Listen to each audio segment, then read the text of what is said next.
પાટણના ચકચારી બાળ તસ્કરી કૌભાંડમાં એક નવો વળાંક આવ્યો છે।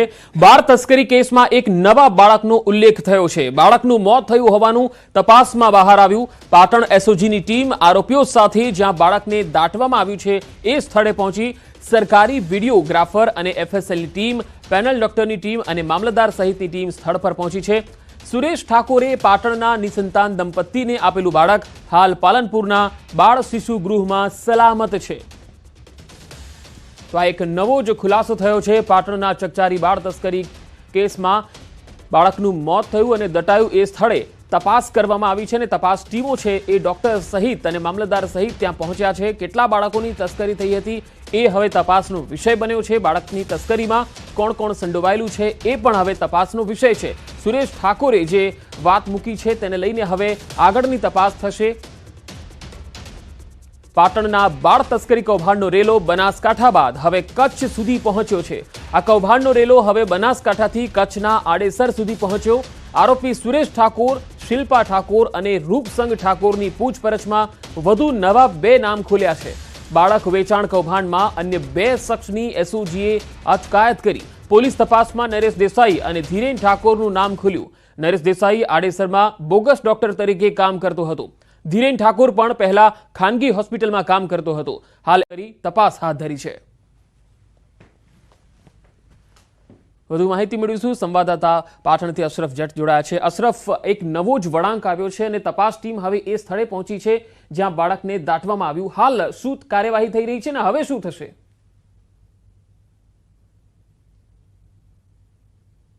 पंकज, पाटण बाळ तस्करी बाबते અત્યાર સુધી એક બાળકની સમગ્ર ઘટનાક્રમ જોઈ રહ્યા હતા, પરંતુ આ તમામ જે ઘટનાક્રમ હતો તેમાં એક વધુ બાળક મળવાની જે સંભાવના હતી તેને લઈને પાટણ એસઓજી ટીમ, એફએસએલ તેમજ મામલતદાર સહિતની ટીમ ઘટના સ્થળે પહોંચી છે। એટલે કે સમી અને હારીજ વચ્ચે જે દાદર ગામ છે જ્યાં બનાસ નદી પસાર થાય છે, આ બનાસ નદીમાં એક નવજાત શિશુને ક્યાંક દફનાવવામાં એટલે કે દાટવામાં આવ્યો હતો તેવી વિગતો હાલ મળી રહી છે। હાલની સ્થિતિએ એસઓજી, પોલીસ તેમજ સમગ્ર ઘટનાક્રમને જે હતા તેમાં આરોપીઓ જે શિલ્પા ઠાકોર, હિરેન દેસાઈ એમ નરેશ ઠાકોર સહિતના જે આરોપી હતો તેમને લઈને જે જગ્યાએ બાળક દાટવામાં આવ્યું હતું તે જગ્યાએ હાલ એસઓજી પોલીસ પહોંચી છે અને સમગ્ર ઘટનામાં આરોપીઓ સાથે રાખીને તેમજ વિડીયોગ્રાફી સાથે રાખીને અન્ય જે બાળકને સામે આવ્યો હતો જેને દફન વિધિ કરવામાં તેને બાળક કાઢવાની તજવીજ હાથ ધરી છે। એટલે ચોક્કસ કહીએ કે અત્યાર સુધી માત્ર આપણે એક બાળકને વેચ્યો હતો તે જ ઘટનાક્રમ જોતા હતા, પણ ચોક્કસ કહીશ કે આ બાળ તસ્કરીમાં હજુ કેટલા બાળકોના આ રીતના સોદા થયા છે અને કેટલા બાળકોને ક્યાંક નવજાત શિશુ જે મૃત પામ્યા હતા તેને દફનાવવામાં આવ્યા હતા તે દિશામાં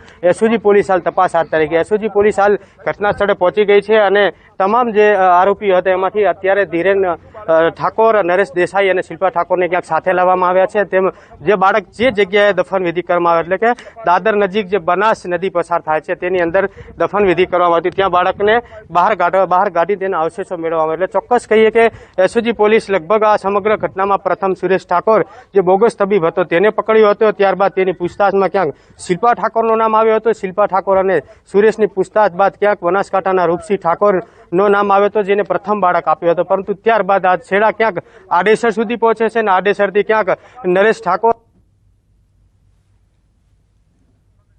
જી અશરફ, હું આપણી પાસે આવીશ તો હાલ દર્શકોને જણાવી દઈએ કે આરોપીઓની પૂછપરછમાં વધુ 2 નામ ખુલ્યા છે। બાળ તસ્કરી કેસમાં હવે કચ્છ સુધી રેલો, પાટણ, બનાસકાંઠા અને કચ્છ સુધી તપાસ થઈ રહી છે અને એટલું જ નહીં, માત્ર 3 કે 4 લોકો આ બાળ તસ્કરીમાં સામેલ નથી, તેનાથી પણ વધારે લોકો હોઈ શકે છે એ તપાસનો વિષય છે। પરંતુ નવો વળાંક એ આવ્યો છે કે જે બાળક દાટવામાં આવ્યું હતું ત્યાં અત્યારે તપાસ ટીમ પહોંચેલી છે। અશરફ મારી સાથે લગાતાર પાટણથી જોડાયેલા છે। અશરફ, અત્યારે કોઈ પણ પોલીસ અધિકારી અથવા તો મામલતદાર સાથે આપની કોઈ વાતચીત થઈ શકી છે? જે જગ્યાએ ટીમ પહોંચી છે ત્યારબાદની તપાસ હવે કઈ રીતે થશે? બિલકુલ પંકજ, અત્યારે મામલતદાર તેમજ એસઓજી પીઆઈ સહિતના જે કાફલો છે તે ઘટના સ્થળે પહોંચે છે, પરંતુ જે જગ્યાએ બાળકને દાટવામાં આવ્યો હતો ત્યાંથી ક્યાંક મીડિયાને થોડે દૂર રાખવામાં આવે છે। એટલે કે હજુ સુધી મીડિયા સમક્ષ કોઈ નિવેદન આપવામાં આવ્યું નથી, પરંતુ આ જે વિડીયોમાં દેખાય છે તે ક્યાંક શિલ્પા ઠાકોર જે આરોપી મુખ્ય હતી આ બાળક તસ્કરીમાં સામેલ તેને લઈને જવામાં આવી રહ્યા છે। એટલે કે જે જગ્યાએ બાળક દાટવામાં આવ્યું હતું તે સ્થળ પર શિલ્પા ઠાકોરને લઈ જવામાં આવી રહ્યા છે અને જે જગ્યાએથી બાળકના અવશેષો ક્યાંક હવે એસઓજી પોલીસ બહાર કાઢશે તેમજ એફએસએલની ટીમને પણ સાથે રાખવામાં આવી હોય છે તેમજ ગવર્મેન્ટ એટલે કે સરકારી વિડીયોગ્રાફી પણ સાથે રાખવામાં ચોક્કસ કહીએ કે હજી સુધી પોલીસમાં કોઈ પણ અધિકારીએ કે મામલતદારે મીડિયા સમક્ષ નિવેદન આપ્યું નથી, પરંતુ સમગ્ર ઘટનાક્રમમાં અત્યાર સુધી જે એક બાળકની વાત હતી તે ક્યાંક બીજો બાળક હવે સામે આવ્યો છે, એટલે કે મૃત નવજાત શિશુ ક્યાં મૃત થઈ ગયો હતો અને તેને ક્યાંક બનાસ નદીમાં દફન કરવામાં આવ્યો હતો, તેના જ અવશેષો બહાર કાઢવામાં. એટલે ચોક્કસ કહીએ કે આ બાળ તસ્કરીનો મામલાનો તાર ક્યાં સુધી પહોંચાશે તે પણ એક હવે સવાલ ઉઠી રહ્યા છે કે શું માત્ર એક ને આ બે બાળકોના જ સમગ્ર ઘટનામાં ક્યાંક સોદા થયા છે કે હજુ પણ વધુ બાળકો નીકળી શકે છે તેવી હાલ સંભાવના છે. કારણ કે હજુ શિલ્પા ઠાકોર અને જે સુરેશ ઠાકોરના રિમાન્ડ પણ ક્યાંક કાલ 2જી તારીખે પૂર્ણ થવાના છે, ત્યારે હવે જે રૂપસિંહ ઠાકોર છે તેમજ ધીરેન દેસાઈ અને નરેશ ઠાકોર છે તેમના રિમાન્ડ હજુ પ્રક્રિયા બાકી છે, એટલે કે એમના પણ ક્યાંક રિમાન્ડ મેળવીને સમગ્ર ઘટનામાં વધુ એક કડપોશ થઈ શકશે. પરંતુ હાલની સ્થિતિએ પાટણ એસઓજીની ટીમ, સ્થાનિક પોલીસ તેમજ એફએસએલ ટીમ અને મામલતદારનો કાફલો જે બનાસ નદી દાદર ગામે આવેલી છે ત્યાં પહોંચી છે અને જે જગ્યાએ બાળકને દાટવામાં આવ્યો હતો ત્યાંથી બાળકના અવશેષો બહાર કાઢવાની પ્રક્રિયા હાલ ચાલુ છે. પરંતુ ચોક્કસ કે હજી સુધી મીડિયા સમક્ષ કોઈ પણ અધિકારી કંઈ પણ બોલવા તૈયાર નથી, પરંતુ સમગ્ર ઘટનાની ગંભીરતા લઈને ક્યાંક ઊંડાણપૂર્વક તપાસ હાથ કરી રહ્યા છે. પંકજ. જી અશરફ, જો શરૂઆતથી આપણે જોઈએ તો આ મામલો જે બહાર આવ્યો હતો એમાં કેટલા લાખ રૂપિયામાં આ બાળકને વેચી અને છેતરપિંડીનો આખો આ મામલો હતો, ત્યારબાદ બાળ તસ્કરીનું આખું કૌભાંડ સામે આવ્યું?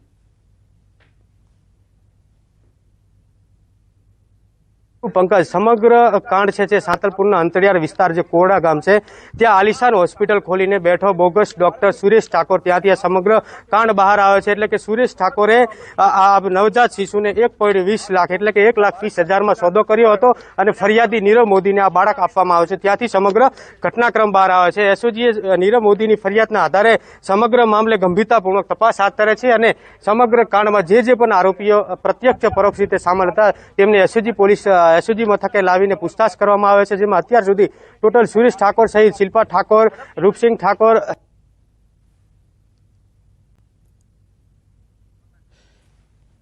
જી અશરફ, હું આપની પાસે આવીશ. તો હાલ જે સમગ્ર મામલો સામે આવ્યો છે પાટણ બાળ તસ્કરી મામલામાં એક મોટો ઘટસ્ફોટ થયો છે. આરોપીઓએ અન્ય એક બાળકને સમી નજીક દાટી દીધું હોવાની કબૂલાત કરી અને ત્યારબાદ હવે તપાસ ટીમ એ સ્થળ પર પહોંચી છે જ્યાં એ બાળકને દાટવામાં આવેલું હતું. મામલતદારની ટીમ પણ છે, સાથે એસઓજીની ટીમ પણ છે અને હાલ તમામ જે ડોક્ટરોની જે ટીમ છે એ પણ અહીંયા પહોંચેલી છે. હવે તપાસ બાદ આ રેલો કચ્છ સુધી પહોંચશે અને એટલું જ નહીં, આ તસ્કરીના કૌભાંડમાં, બાળ તસ્કરીના કૌભાંડમાં હજુ પણ કેટલાક નામો સામે આવે તેવી શક્યતા છે. પાટણમાં નકલી ડોક્ટર દ્વારા પરિવારને અનાથ બાળક દત્તક લેવડાવી અને 1.20 લાખની છેતરપિંડી કર્યાનો જે કિસ્સો આવ્યો હતો ત્યારબાદ એક બાદ એક ઘટસ્ફોટ સામે આવી રહ્યા છે.